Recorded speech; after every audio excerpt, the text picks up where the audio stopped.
Thank you so much for joining us. We're so excited to be here today to highlight some amazing women who are developing great platforms for helping us find mentorship and helping us with our goal advocacy.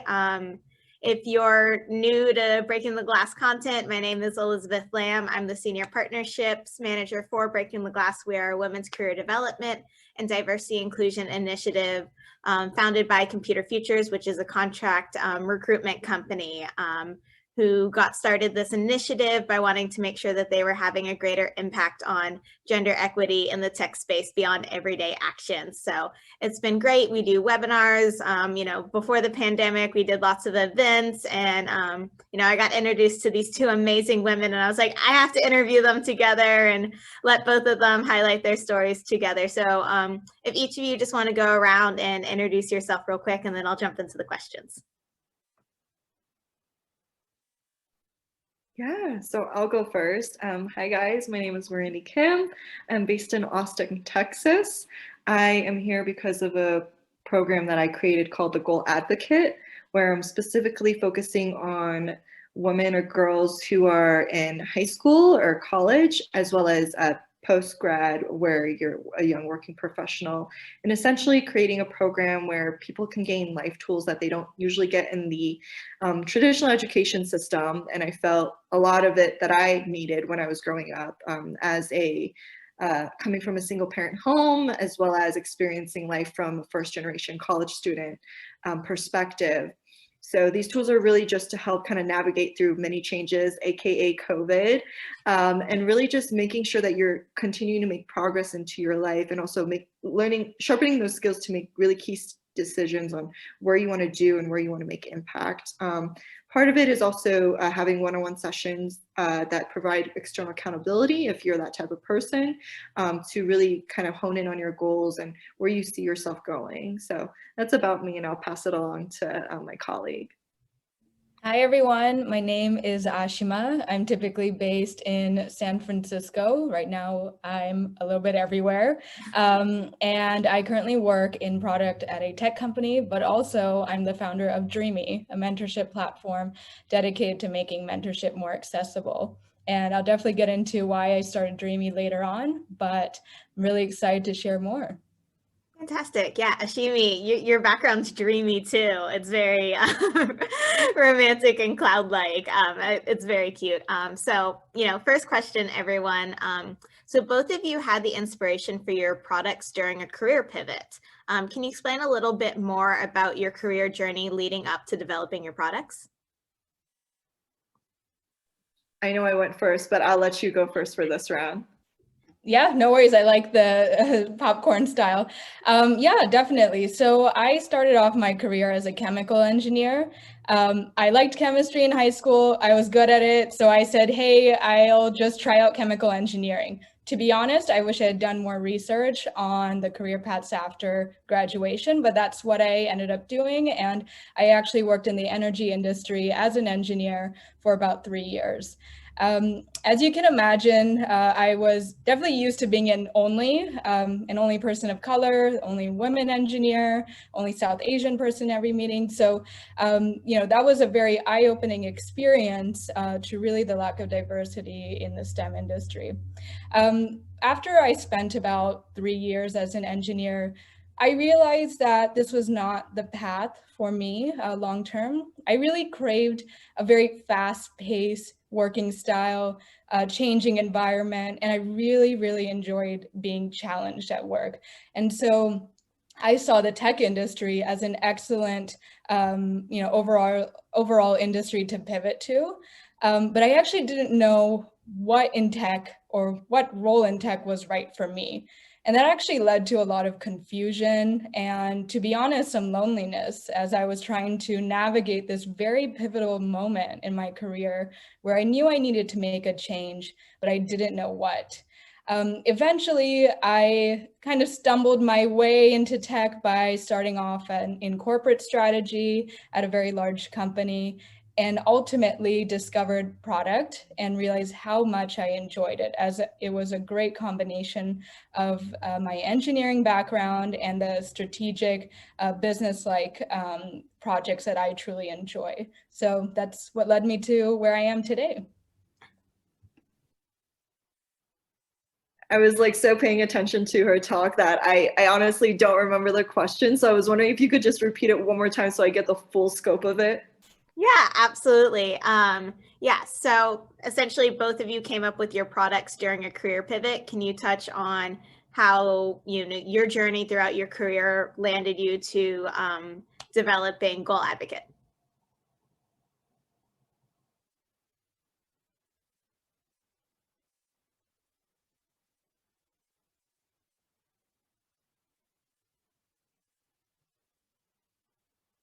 Okay. I don't know if that was me.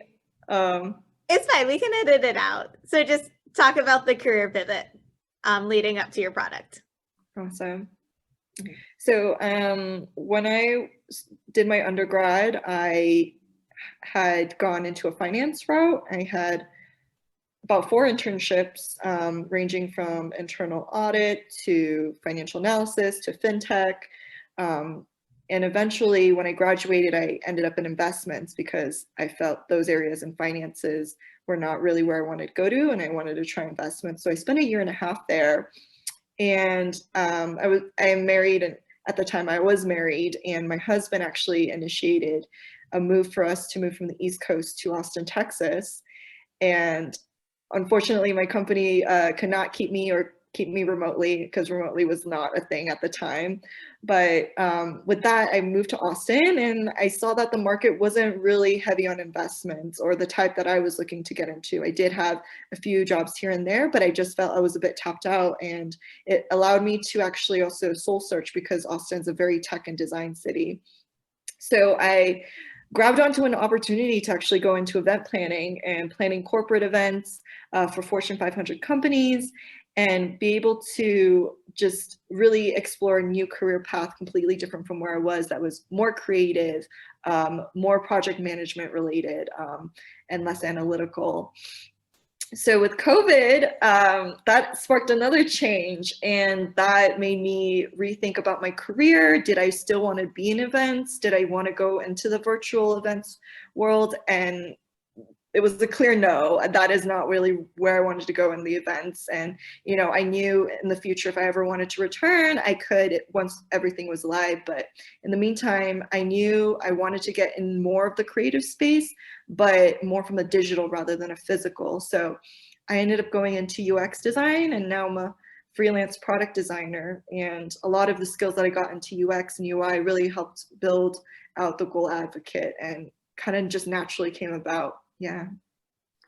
That's so great. And y'all both had this similar journey, going through career pivots, like really find out what you needed to create for so many young women. And so kind of leading into that, both of you are tackling issues of access specifically for young women. How can you explain how Dreamy and Goal Advocate reduce barriers to entry for women and especially young women in tech starting their careers? Yeah, definitely. So let's back it up a little bit. When I was talking about that career pivot I was making, I was working as an engineer. I didn't know anything about the world of tech. I had no connections, no network, no one to even talk to who would be able to guide me and at least provide their point of view of what has worked for them and what hasn't worked. So that's what led to that loneliness and confusion I was talking about earlier, that I just wallowed in for months and months. And as I said, I eventually just started taking risks and stumbling my way into tech. But as I look back, I realized what I needed the most was a mentor. So I did my best to find one. I went on LinkedIn, like I'm sure many of you watching understand, went on LinkedIn, sent out the messages, sent the networking requests, and I got little to no responses. In fact, I actually looked back at all those requests I sent out a few years ago and definitely checked out that I got very little responses. So finding a mentor was incredibly difficult. The barriers to access were definitely there, unfortunately, which led me to making some short-sighted decisions, to be honest, in my career, and missed opportunities. Now, during COVID time, I had some more time on my hands and realized what I really would have liked to see when I was in that position, in that moment in my career, was some sort of service or platform that could connect me to someone who was motivated to mentor me and had the most relevant background as possible to guide me. Because what you need is not just any mentor, you need a mentor who has the relevant background and is truly invested in empowering you. So what I'm doing with Dreamy is really removing that access to mentorship by opening it up, allowing anyone to sign up and tell us about their dreams and goals. And we do our best to match you to the best possible mentor who can guide you. Just even that searching aspect and getting connected to a mentor, that in itself could take months and months. And many other organizations charge actually hundreds of dollars a month to do that. So really what I'm trying to do is democratize that access and make sure that no other person felt the way I did when they were navigating their career.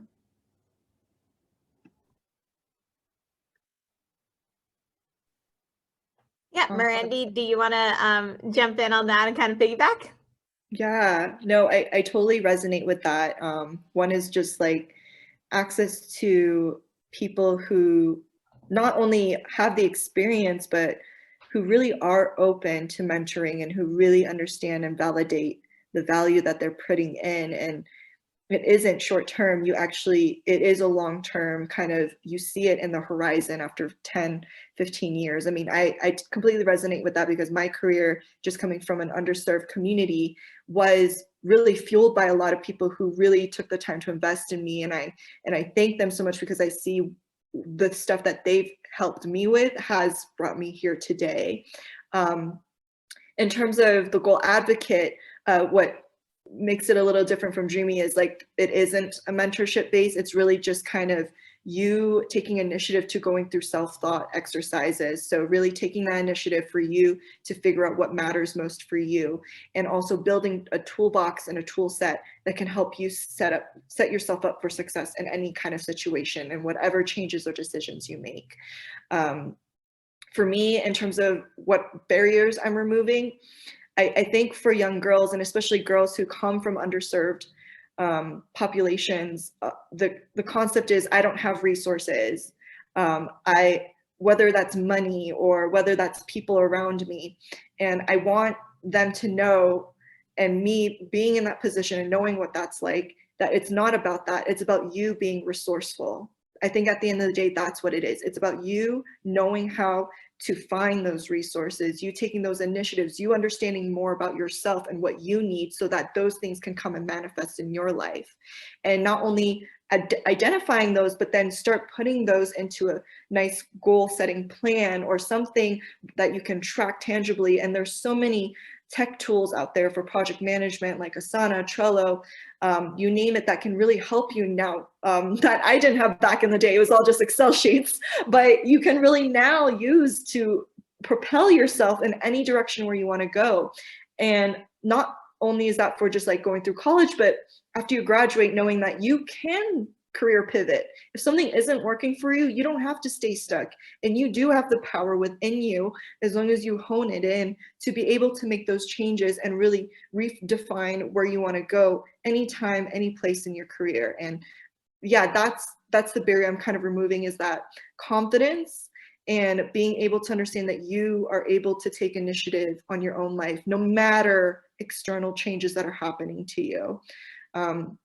So I guess I would put it like that. It is for STEM, but it's honestly for any girls as well who are in those underprivileged communities. Yeah.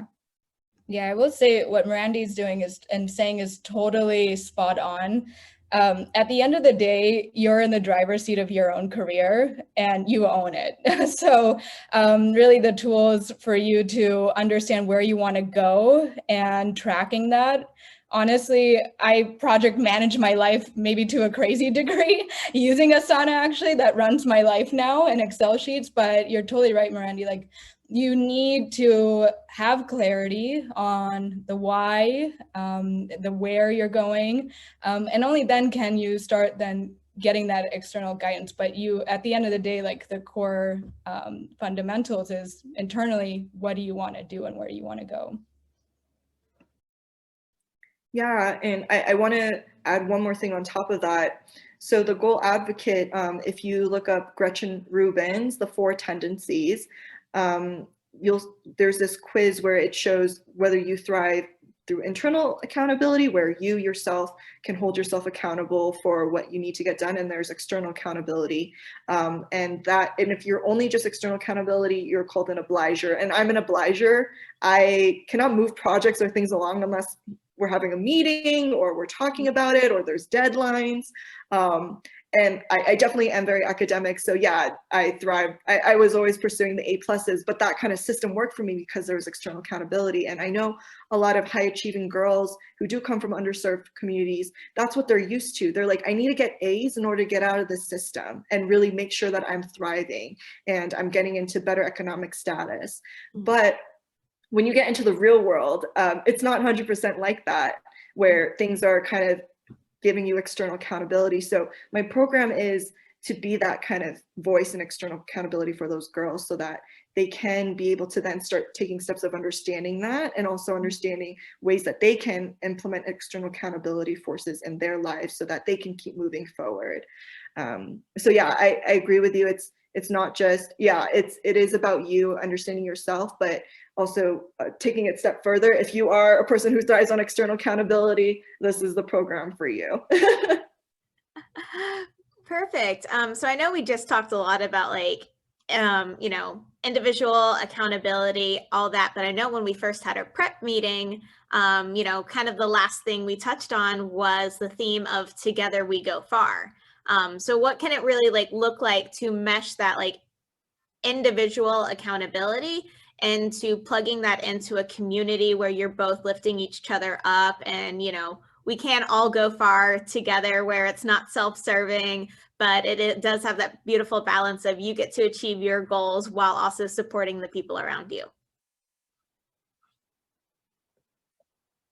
Yeah, absolutely. I think this is kind of the foundation of Dreamy and its mission and, you know, what the values that it's built upon. So just a little story or fun fact, in Sanskrit, my name means limitless.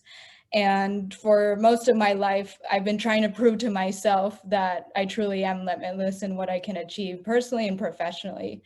And, you know, in diving more into mentorship, the value it creates, not only for the mentees, but the mentors, I truly believe more and more every day that together we are limitless. Really the power that, you know, our mentors pass on to our mentees who then become mentors themselves perpetuates this ongoing cycle of, you know, ensuring that that support is there and you're not alone in the challenges you're facing in your career. There are people out there willing to help and willing to empower you to take those next steps that you couldn't even believe you could achieve. So that's very near and dear to our heart and mission for sure. For the goal advocate, because it is just me right now who is the goal advocate and who's working with these girls, it really is, I feel like this goal advocate cannot grow unless I'm learning from these girls and not being tone deaf to their experience. And I think that's what progress is it's not only about me just like giving them support, giving them love, but it is about learning from them and understanding, okay, how can I be a better person as well? And I think that's how together we're able to progress and grow. In terms of progress in the future, I mean, I imagine these girls doing so many great, incredible things that are non-traditional. Not the traditional medical doctor, lawyer, or what, you know, society sometimes puts constraints on us, but really building something that's new and different that doesn't exist today. So I think that in that sense, that's how they're kind of building their own communities and making more progress moving forward for everybody else. Oh, that's fantastic. Yeah, thank you both so much for joining us. I know that we're, kind of at time right now for this, fun little interview, but, we all learned a lot, and everyone who's watched, we've included links to Dreamy and Goal Advocate. Please check those out. If you know a young woman in your life who is interested in getting involved with STEM, pass along these resources, let them know that, there are tools that are catered towards them that'll help them achieve what they're looking for. And it's all about discovery. We started with talking about career pivots and going through the ups and downs of landing to like where you want to be today, to talking about that individual ownership, to then going back into community. So just make sure that you're empowering these young women to have access to everything and explore and enjoy the process too. Yeah, do y'all have anything else you want to add before we close off? No, but thank you for watching. And, I'm so excited for everyone to check both the Goal Advocate and Dreamy out. Yes, thank you so much for watching and listening. And yes, please reach out with anything. Sounds good. All right, thank you.